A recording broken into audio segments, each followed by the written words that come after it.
Hello there, and welcome back to Only the Best Fantasy Novels. My name is Robin, and today I want to talk about my top 10 fantasy series of all time as of today.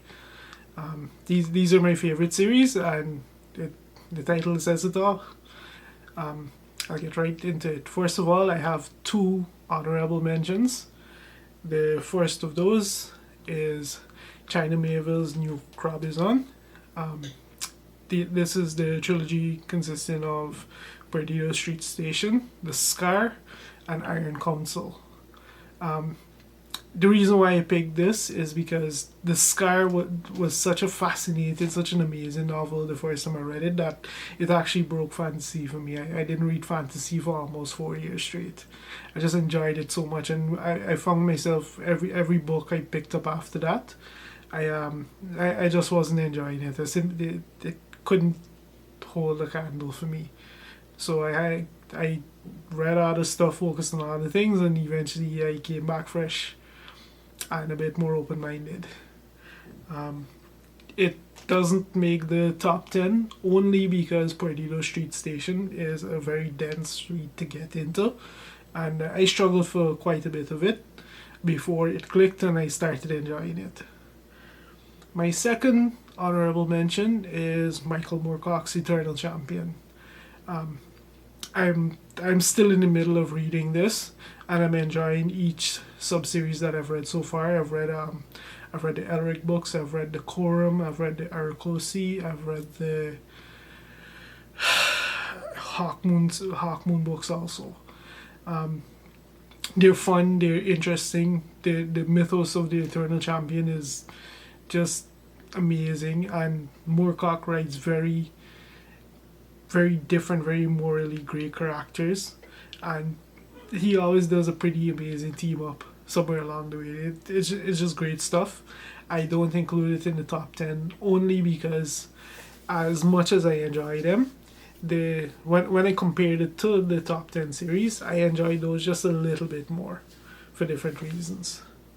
But yeah, anyway, right into the top 10 now. My number 10 pick is Robin Hobb's Realm of the Elderlings, the entire thing. The individual series, I could probably rate them at different places. Some may not even make the top 10, but when I think of the entire thing as a whole and just how much enjoyment I had, definitely overall top 10, no argument there.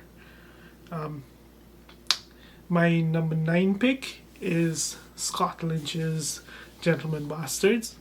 The Lies of Locklemore just blew my mind. I was just so entertained reading that book.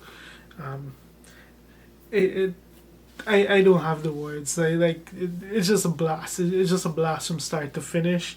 A very richly realized world, and of course things just got just he just proved that he wasn't a one trick pony with Red Seas under Red Skies. And then we got the Republic of Thieves, which is not as great for me as the other two, but still very very fun. And now we're in the interminable wait if we'll ever get the Throne of Eberlane. Honestly, even if we don't, the books are so standalone that I'm happy with them just the way they are. So yeah, that's why it's at number 9. Number 8 is Robert Jordan's Wheel of Time. I don't think I need to introduce this to anyone. You guys are probably sick of hearing about this series on YouTube anyway. The reason why it is my number 8 pick is because I tremendously enjoyed the series, but I won't deny that books 7 to books 10, which is 4 very big books, they were such a slog. They added almost nothing of relevance to the story. So because of that, when I compare it to the other series on this list, I do have to knock it down quite a few pegs. My number 7 pick is Marie Brennan's Memoirs of Lady Trent.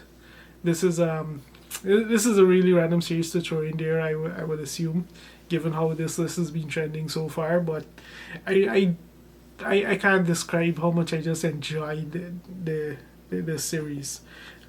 It was such an interesting thing for me to read about the whole approach, the whole anthropological approach to fantasy, like especially in terms of dragons that Marie Brennan takes in the form of Lady Trent, and I just enjoyed it. It helped that the books they have.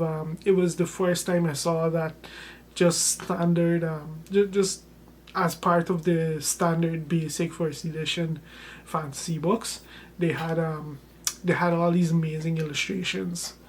Um, they had all these amazing illustrations without it being a special edition or anything. Yeah, an amazing series, definitely worth checking out. My pick for number 6 is Fondeli's Greenbone Saga. Another series that I think people on YouTube by this point, if you're watching these kind of videos, you probably know all you need to know about this.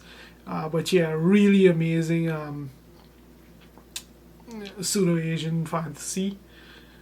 That everyone touts as being like the Godfather with magic, but it for me it was just the vibrancy of the characters. Like it was such a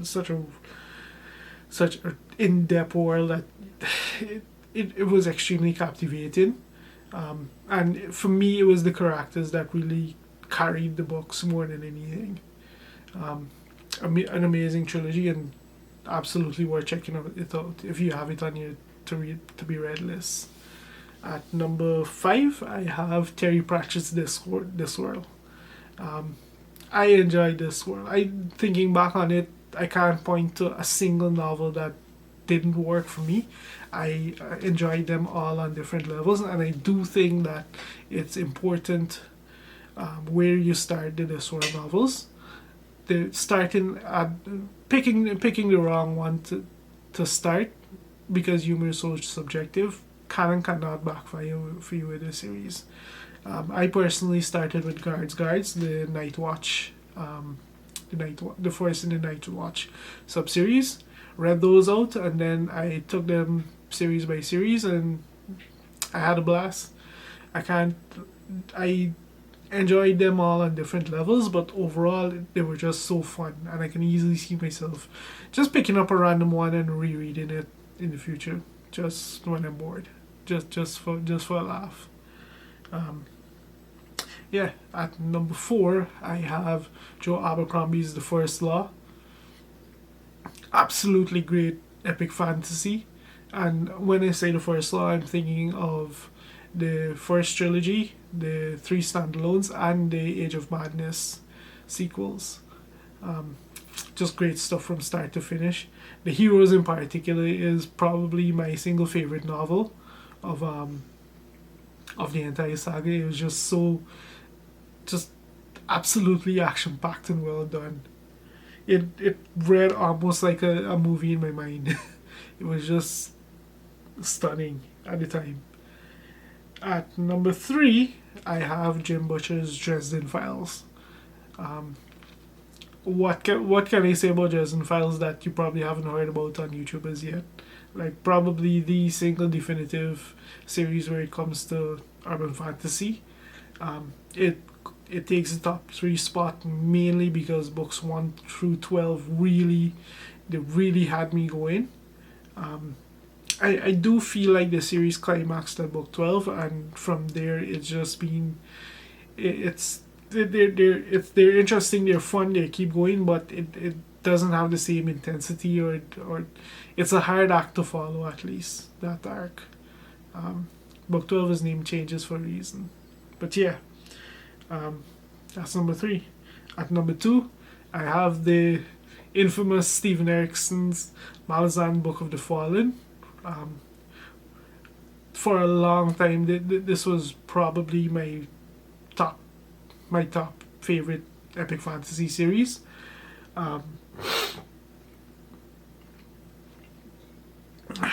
Yeah, it was probably peak epic fantasy for me.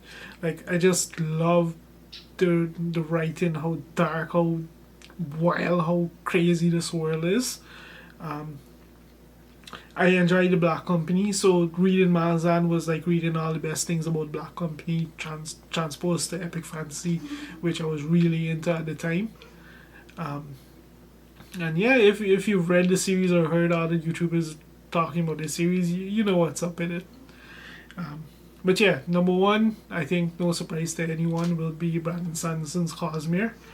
Um, I include the Cosmere and not the Stormlight Archive, which is a specific series that I'm thinking about. I think at this point I have to say the Cosmere because it's become so interconnected that even if you try to read them on their own, there's going to be so many references and inferences and characters and elements that pop up that you I don't think you're gonna enjoy it as much if you haven't read the other stories. It's like given Sanderson's entire business approach to writing, um, I shouldn't be surprised he's written the books in such a way that you're kind of forced to read everything now. He could literally write utter garbage, and once he says it's in Cosmere, we're gonna pick it up and read it because it's just such an intertwined um, setting at this point. So that's why I specifically say the Cosmere and not Stormlight or Mistborn, which are probably the two series that compete. Mistborn original trilogy that compete for the top spot. But yeah, those are my picks for the top 10 fantasy series of all time that I've read so far, at least, with two pretty epic honorable mentions. What do you guys think of this list? If you've made it this far into the video, thank you very much for watching, and I hope to see you next time.